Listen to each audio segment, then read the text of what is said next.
There's a day in every anxious heart's journey when something shifts. It doesn't come from fireworks.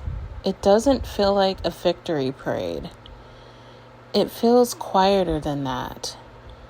Almost like grief. Almost like freedom. The day I stopped chasing wasn't about someone else. It was about me finally seeing myself clearly. Welcome back, you guys, to another podcast episode. And today we're going to talk about the day that I finally stopped chasing. So this is going to go in depth about specifically 3 different types of guys that I used to deal with that were on and off with me for quite some time. I did go more in depth about their stories and what I went through in the last few podcast episodes that I did. So make sure you check those out. Those are actually episodes 23 through 25. So make sure you check those out.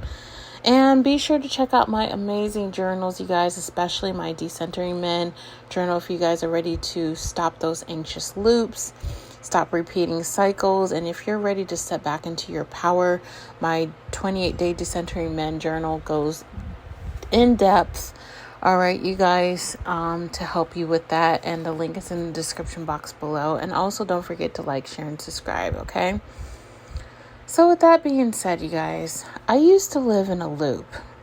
When I cared for someone, I needed them close. If they pulled back, I panicked. My body screamed, "Do something, fix this, prove you're worthy, don't let them leave." And so I chased, with words, with text messages, with staying longer than I should have, with accepting breadcrumbs and calling it a feast. Chasing felt like love, because that's how my body had been trained.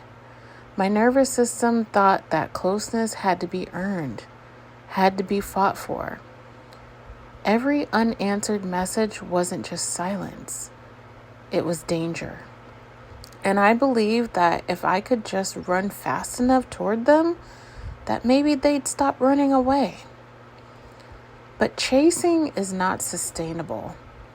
It's like sprinting on a treadmill. Your heart racing, your lungs burning, but the ground never changes. I remember nights staring at my phone, rehearsing messages I never even sent, replaying words he said, twisting them into a kind of hope. I wasn't chasing him. I was chasing regulation. I thought if I could just get his closeness, the ache inside me would calm down. But the more that I ran, the farther away peace seemed. Because when you're always chasing, you never get to rest. You never get to receive. And then that's when I finally came to terms with myself, and I finally stopped. Not because I woke up stronger, not because I finally felt safe enough, but because something inside of me whispered, "This isn't love. This is fear wearing love's mask." That day, instead of sending another text, I just closed my phone. And instead of asking, "Why didn't he choose me?" I asked, "Why am I choosing someone who won't stay?" Stopping wasn't loud. It was still. It felt like standing in the middle of a storm and realizing I don't have to run after lightning to feel alive. Stopping didn't mean I stopped wanting closeness. It meant that I stopped confusing chasing with connection. It meant I let the silence be silence instead of making it my job to fill it. It meant I started to believe love shouldn't make me lose myself. The day I stopped chasing was the day I actually started learning love doesn't demand you to run after it.